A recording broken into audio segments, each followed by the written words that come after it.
quickly there, the basic elements of the X song Universal Corner from their 1982 LP Wild Gift. It was actually the first XLP that I ran into as a 16, 17-year-old, and was just really blown away by it. Loved it. Had no idea that they had a previous LP released in 1981, I think it was, or 80, titled Los Angeles. That was probably the best XLP, but Wild Gift is right behind it. Great second LP. No slump there. Very catchy tunes. X was probably the most accessible of the LA punk bands from the late 70s, early 80s. And this was, I think, largely due to their guitarist, Billy Zoom, who was actually a rockabilly guitarist who could just tear it up, but did really well adapting his skills to, X and their very straight ahead, approach to songs. He often stripped them down to a lot of power chords, right? Played rapidly and just in a really catchy way. And Universal Corner is one of those songs, right? So I'm going to be doing that today on this one of only 51 made Gretsch custom shop by Steven Stern 2008 Billy Zoom tribute models. So yeah, 51 of these made. Billy Zoom has 3 of them.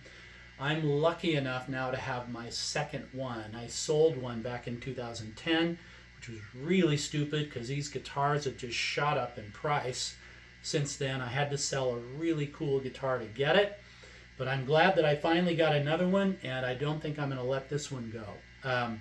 But yeah, Universal Corner, let's jump into it. Again, it's going to feature a lot of split finger power chords, 2-string power chords, and you're going to use your index finger and ring finger for most of these. Okay? So, the way he starts this song is he slides in from the 12th fret low E down to an A.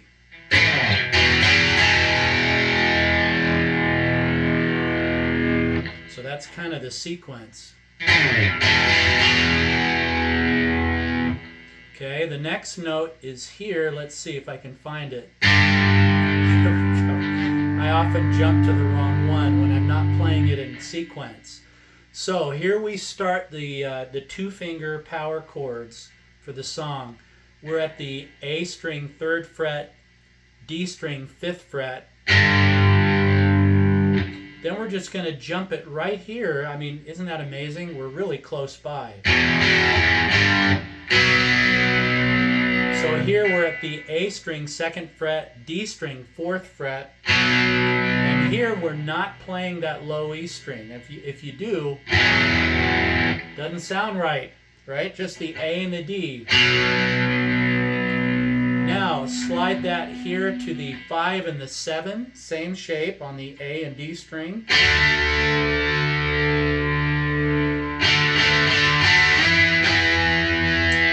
And then culminate this run here at the 7 and the 9, A string, D string.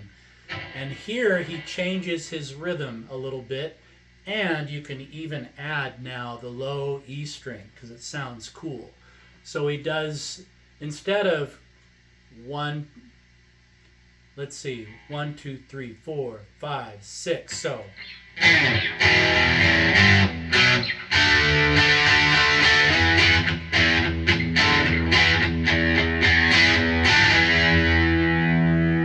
So you hear up here, he's going to this rhythm.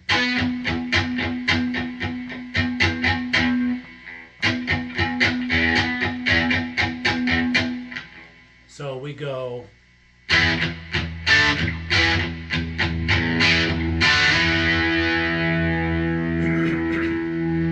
in my opinion, that's the trickiest part of this song, even though there are some tricky little spots, as most good songs have, right? At least a few tricky spots.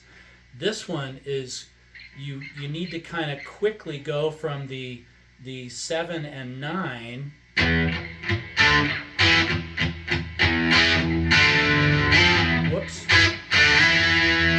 got to come right back to the from the 5 and 7 to the 7 to 9 in time, right? I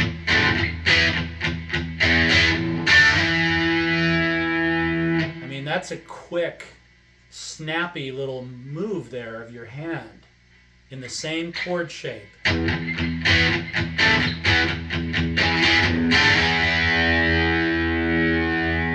Now, what he does on the LP, and this is, Billy Zoom in his mid-20s probably, after he does that, he quickly jumps up here to the 12th and slides back into it.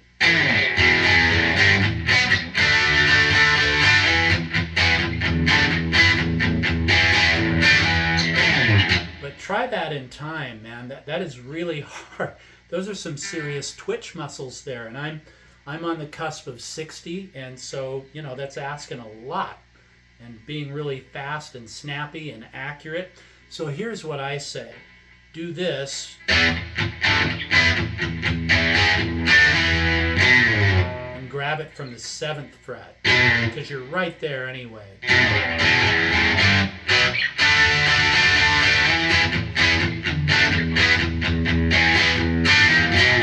See how hard that is, right? It's easy to make it sloppy. It's tricky, man. You think these power chords are easy, but if you're gonna be really sharp with it and accurate,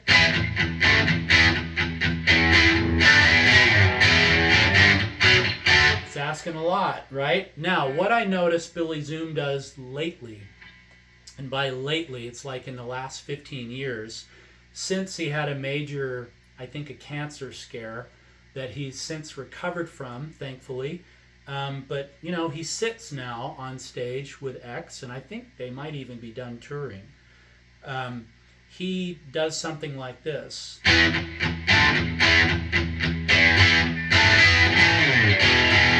So he kind of cheats a little bit now. Instead of snapping it from the 5 to 7 to the 12, he stays here at the 7 and 9 and just lifts off on the D string, 9th fret, which puts him closer to the 12th.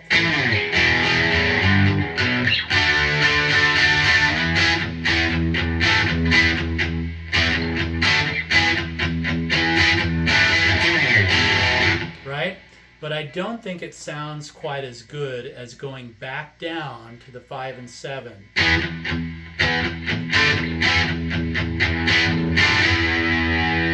That just sounds really good, right? It's just challenging for older folks to do, right? Maybe not so much you young guys. But then just slide down and we do it again, okay? All right, let's see. I'm going to show you the chorus now, the Screamin' Magdalene part, right? So we're here, we come up,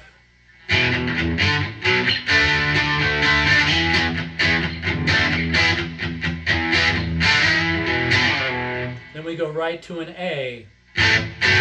Whoops, pardon me, we don't go right to an A. We go to this 3rd fret, 5th fret, A string, 3rd, D string, 5th, and we do this.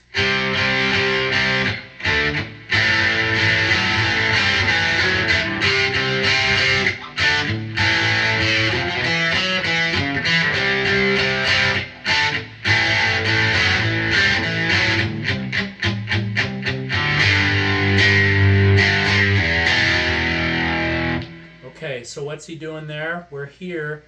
3rd fret A, 5th fret D.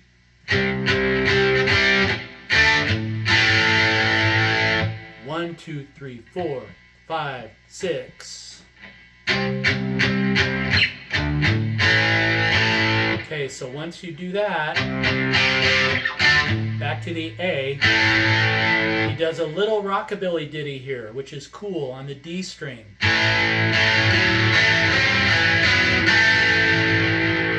Holding the A in shape and bringing your ring finger in and playing the D string at the 4th, off, 5th, off, fourth off.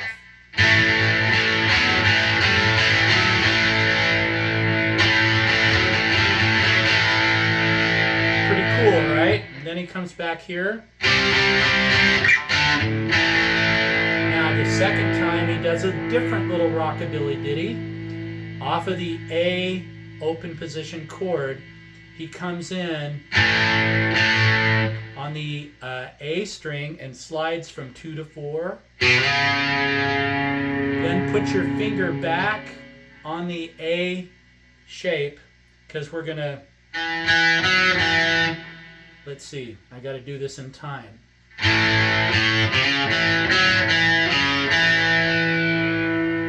Right, so A chord, slide up on the A string 2 to 4.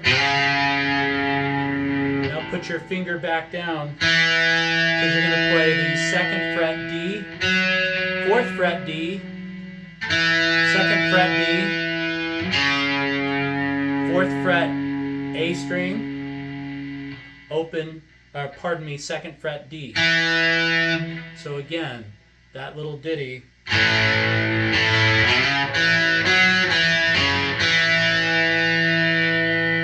Then we do it again.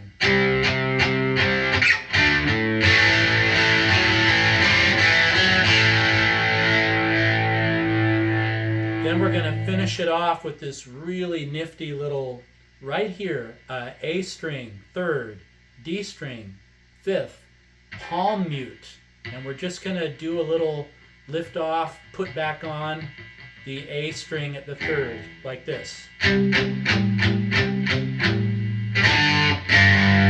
we jump right down there, 3rd fret, low E, 5th fret, A string. And then simulate a slide down. And we're into the solo. Okay, but before we do the solo, come back here. So this is the way he unwinds the chorus, right? So we're...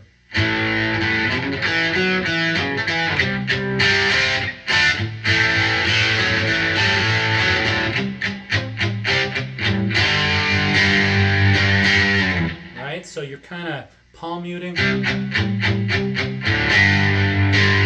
let it all go.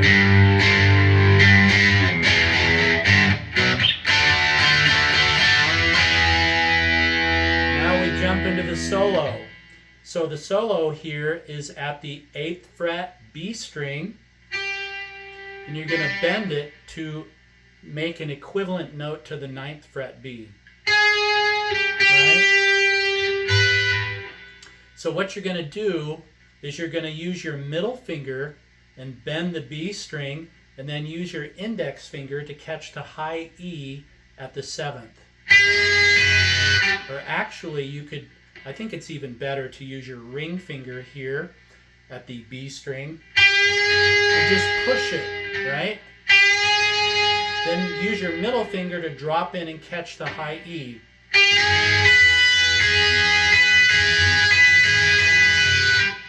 And then you unfold it like this. So once again, ring finger, bending the B, dropping in on the high E, 7th fret. So you're bending the B and then just playing the E string unbent.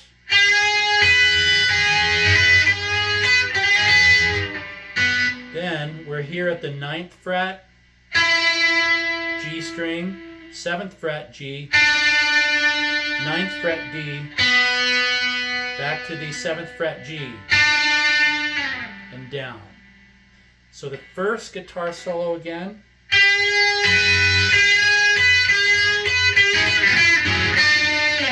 So you're right here.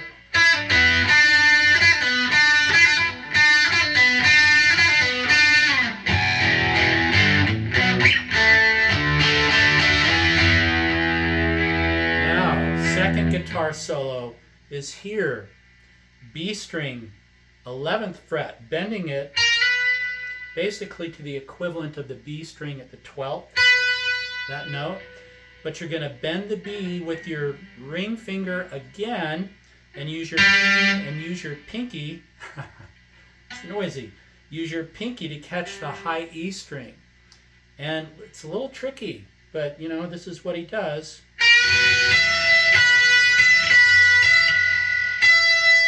1, 2, 3, 4, 5, 6, 7, 8.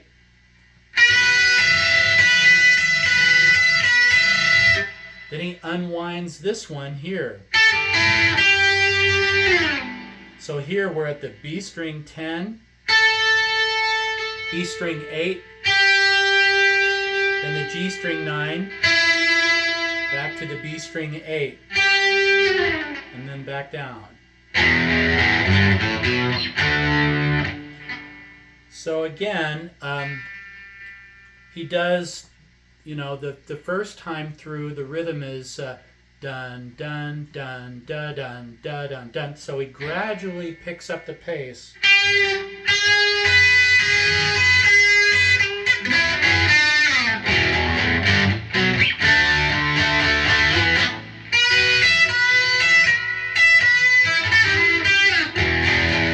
Okay, so that's the basic pattern for the guitar solo. During the outro of the song, which is kind of extended and does a nice fade out, Billy Zoom is just riffing on different rhythms of these very same notes, you know?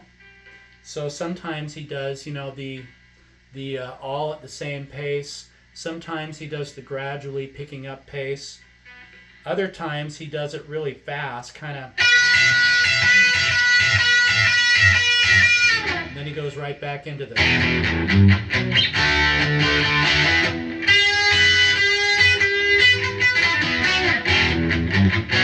Right? So you can just kind of play around with those back and forth. It's a really nice basic guitar solo riff, even if a little tricky, right? What would you expect Billy Zoom to do, though, right? I think sometimes he even does something like this.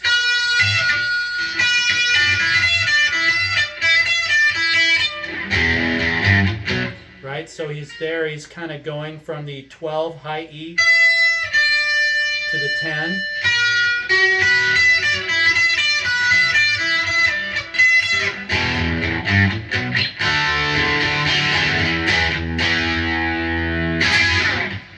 So there you have it, the basic elements of Universal Corner by X. Great song. Keep listening to and playing X.